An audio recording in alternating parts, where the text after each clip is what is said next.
मनपर्छ हैन। स्वादमा पनि एकदमै मिठो अनि स्वास्थ्यको लागि पनि एकदमै फाइदाजनक फलफुल चाहिँ सुन्तला हो हैन। अहिले चाहिँ सुन्तलाको सिजन पनि छ। म टक्क खाना लागिरहेको थिएँ, एउटा भिडियो बनाइहालौँ भनेर याद आयो हैन।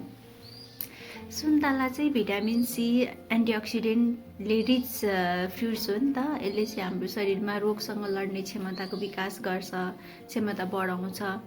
अनि अर्को चाहिँ फाइबर धेरै हुन्छ, यसले चाहिँ पाचन प्रक्रियालाई पनि हेल्प गरिरहेको हुन्छ, पाचन प्रक्रिया पनि बढाउँछ।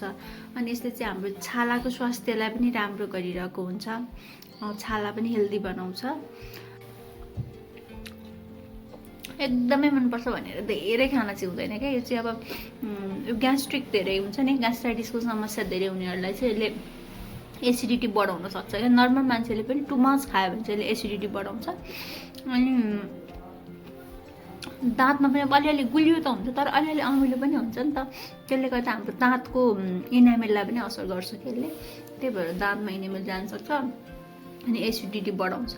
अरू यसको खासै धेरै बेफाइदा छ।